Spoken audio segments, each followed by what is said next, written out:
biyya keessa amantiin yeroo badu waa'een amantii yommuu badu kan itti gaafatamu warra Minnesota University keessa barsiisu miti.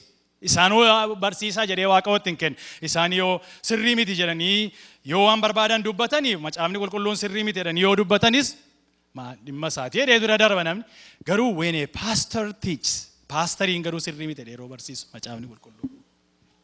Akka jedheeti yommuu barsiisu biyya keessatti spiritual vacuum dhalatu yookiin amantiin baduudhaa fi kan itti gaafatamu lecturerii isa university keessa jiru miti. The church is responsible for the spiritual status. Nuuf garuu maali dhaga? Maaliif kana ilaalle? Maaliif kana barachuu barbaachise? Akkuma jalqaba irratti kaasee Oromoo keessa sababiin lixaa jiruuf. I have seen it again and again, and I saw it a week ago. Hundee qabataati jira. And this is us enough. It's a serious matter. Enough. Qabxii afuriin kenna. Maaliif akka inni rakkoo ta'e? Tokkoffaa dhaloota badiisatti geessa. Dhaloota Waaqayyoof ulfina hin kennine. Dhaloota namaaf ulfina hin kennine. Dhaloota akkasii. Ti uuma. Liberalizimiin kana uuma. Dhaloota Waaqayyoon hin beekne, dhaloota waan qulqullaa'ummaa hin jaallanne, dhaloota waan xuraa jaallatan, dhaloota diraagii jaallatan, dhaloota dhugaatii jaallatan, dhaloota ulfina namaas Waaqayyoonis hin beekneeti, dhaloota qannoo mataa isaaniitiif duwwaa jiraatan. Jedha macaafa qulqulluuti. I'm quoting Paul. Dhaloota akkasiitu dhufa. Yeroo liberalizimiin guddatu. Dhaloota waan hundumaaf banaa ta'etu dhufa. Waan hundumaa dhaloota fudhatu. Maaliif Islaamummaan Awurooppaatti fudhatama beektu? Because it is a new. Kiristiyaanummaa waggaa meeqa dabarsee? It's a new religion. Namni immoo waan haaraa barbaada. Kanaaf dhaloota akkasii uuman, dhaloota pleasurii mataasaa barbaadu, qannoo mataasaa barbaadu, dhaloota aarsaa ta'u miti. Wangeelaaf immoo aarsaa maaltu ta'a? Dhaloota aarsaa ta'u miti. Dhaloota akkasii liberal theology kanadha kan inni produce godhu.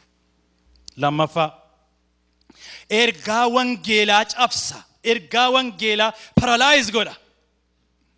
Waldaan kiristiyaanaa Waaqayyoof ulfina yoo hin kennitu ta'e, waldaan kiristiyaanaa dubbii Waaqayyoof ulfina hin qabdu yoo ta'e, waldaan kiristiyaanaa Oromoo saba dubbii Waaqayyoof ulfina hin qabu yoo ta'e, sodaa hin qabu yoo ta'e, why do you expect from unbelievers? Warra hin amanne irraa maaliif attamitti eeguu dandeenya? Kanaaf wangeela paralyzii godha. Ergaa wangeelaa paralyzii godha. Liberalismiin. Sadaffaa kanatti immoo aaneetii kana history keessa si'a baay'ee keessa deddeebi ripiitii ta'eera. Daddabalameeti mul'ateera. Rakkina, crisis, hiyyuma, caba, influensii dhabuudha kan inni fidu. Seera Waaqayyoo balleessuun eebba Waaqayyootii kaasa. Bara Roman Empire kaase yoo ilaaltan history'n kanadha kan inni keessa deddeebi'eeti proofii nuu godhu. The Western civilization is on the way out. The question is, will the church go down with it? Influence isaanii dhabaa jiru. Waan inni fidu dhaloota yeroo dubbii Waaqayyoo irraa deebisan, dubbii Waaqayyoo yeroo hir'atu, dubbii Waaqayyoo yeroo badu. Takka simply itti fudhachuun nurra hin jiru.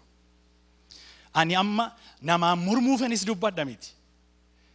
Hankoo caalchifachuudhaanis dubbadha miti. God is my witness. My conscience is clear. Namaan mormuu dhaafanis dubbadha miti.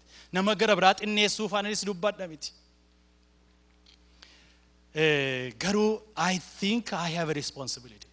Jedhee sababa namaan nuuf. Arfaffaa maal fideeti dhufaa? Abbaa irrummaati fidee dhufaa. Because when you remove God, Waaqayyoon yeroo namni baasu eewutu na gaafataa jedheeti yaada. Dictatorshipidha kan inni fidee dhufu. Kuni seenaa Awurooppaa keessatti mul'ateera. akka Awurooppaa keessatti namni waraanaan nu iddoo gara biraatti dictatorship to develop ta'a.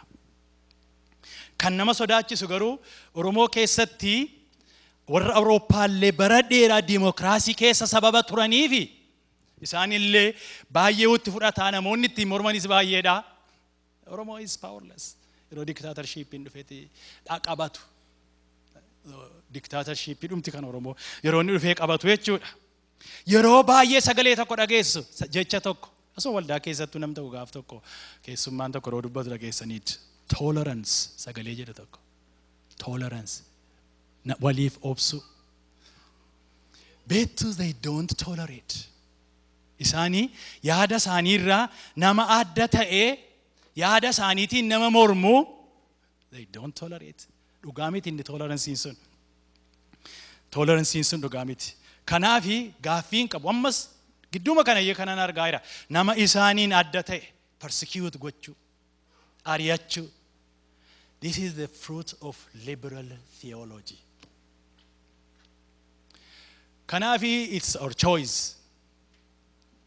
Kunigaa kanan jedhu amma theology yemmuu jedhu warra hin amanne dubbataa jira miti. Waa'ee warra amananii kiristaanaa ta'an dubbataati jira.